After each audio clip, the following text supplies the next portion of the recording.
two smartphones with great value in 2024, which is the right choice for you, and which are their key strengths? The mighty POCO X6 Pro versus the piece of art Redmi Note 13 Pro Plus. Let's inspect! Hey everybody, welcome to the channel, great to meet you, I'm the Tech Mishka. On the channel we expect a lot of cool and interesting tech and two fantastic smartphones to be compared today in multiple rounds.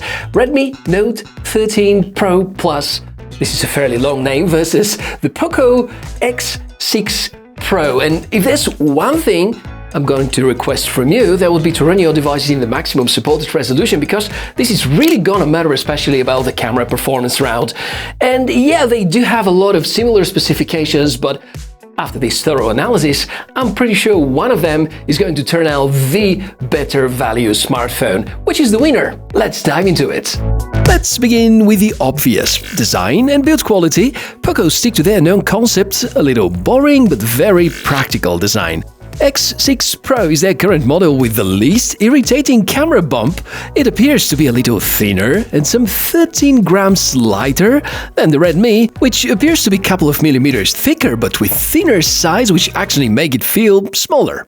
In a matter of fact, the design somewhat resembles what we have with Xiaomi 14 Ultra, and the curved glass belongs to the category hate it or love it. Some folks consider this to be outdated. I kinda like the feeling of holding a thinner phone, but admit that it is quite unpractical when it comes to choosing a screen protector. None of these phones has a headphone jack, both have stereo speakers, the POCO lacks a real proximity sensor and has a virtual one, which can be irritating during phone calls. You know, the screen may go on and off accidentally. Structurally, both seem to be pretty awesome. A fact is that the vapor chamber cooling surface is bigger on the POCO side. Despite my bias towards great value and practical design, I have to admit that the Redmi device this time is the one giving a much better feeling. Since we already did take a look at the displays, I'd put them on the spotlight for the second round.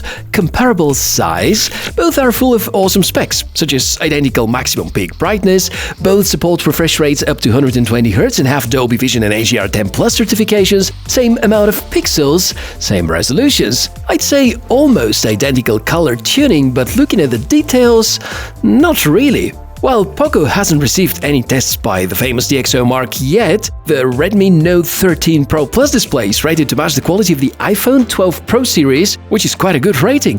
And no, I'm not a fan of curved glass displays, but the protection layer makes a big difference, and since Victus has its advantages versus Gorilla Glass 5, it's another win for the Redmi Note 13 Pro Plus. Another fact is that the CPU and the GPU performance make a big difference. MediaTek's Dimensity line is no longer a stranger to the fans of good smartphone performance and manages to easily match or even outperform comparable Snapdragon models, doesn't matter high-end or mid-range. Let's be clear, none of these phones has initially been advertised as a dedicated gaming phone, but both of them are actually pretty good about that.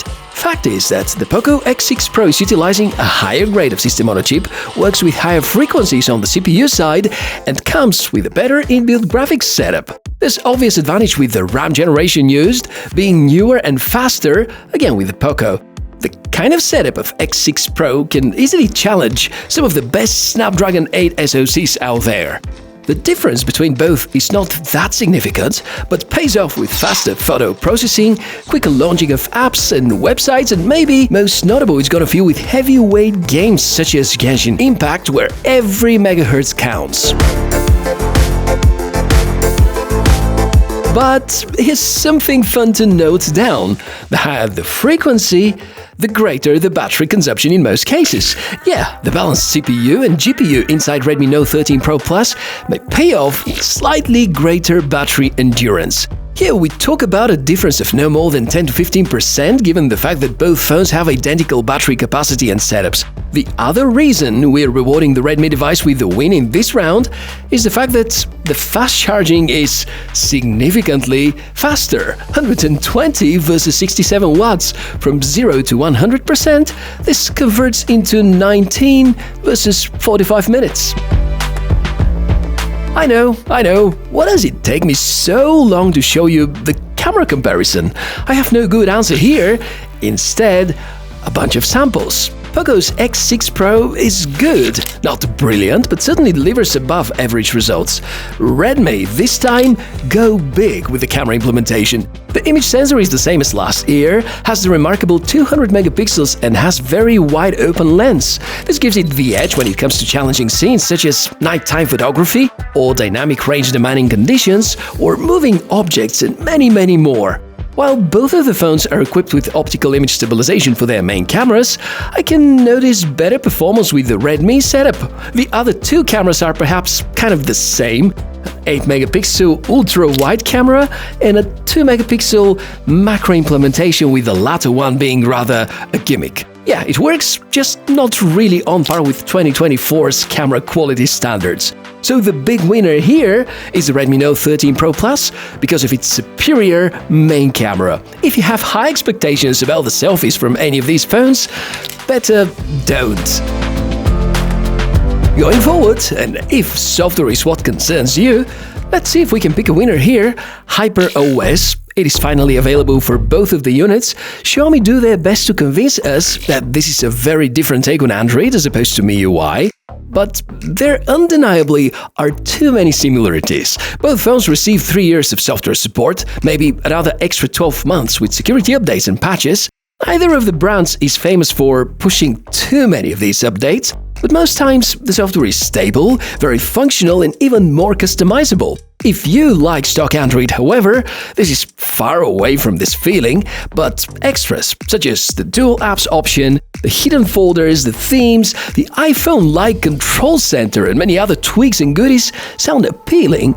Additionally, looks like HyperOS has reduced amounts of ads, keeps a rather tolerable amount of bloatware, and for both of the phones you can try the popular debloater apps, and you can probably feel it already. For the software round, it's a tie. Last but not least, if you care about the price, and you should, then by a narrow margin, it's POCO that you may prefer. Costs some $30 to $50 less than the Redmi model, but it's important to mention that POCO, as a brand, won't be available for some regions, and since Redmi sounds a lot more popular, there are a lot more mobile carriers which are gonna tempt you with some lovely contract discount deals. So it could be that even being originally more expensive, Redmi Note 13 Pro Plus is going to be somewhat cheaper in the end if you buy it with a mobile subscription plan. Well, this is going to be so close in the end. Yes, it's time for conclusion. And if we take a closer look at POCO's portfolio of 2024, well, the Series No F version about to arrive, I guess, but the X6 Pro with the Dimensity 8300 Ultra, that's a fairly powerful system on a chip. That powerful that maybe POCO have unwillingly created the 2024 flagship killer. Yes, it has a lot of catching up to do in many other categories, but if you're looking for a great gaming-oriented smartphone on a budget, you can't go wrong with the X6 Pro. But to put everything in really simple words, if you want a smartphone where you prioritize quick charging, better battery performance, spectacular 200 megapixel camera, and this premium sleek design, I think the choice leans towards the Redmi Note 13 Pro Plus. In most other scenarios, I definitely recommend the POCO X6 Pro. At least that's my point of view, and I can't wait to hear about your opinion. So if you believe that I've missed something or you have something else to say, comments are down below the video. If you want to buy any of these smartphones, I'm going to put links in the video description area. And thank you very much for watching this episode. If you enjoyed, subscribe. If you want to watch more, come back in a few days' time. I'm the Tech Mishka and look forward to seeing you again. Bye!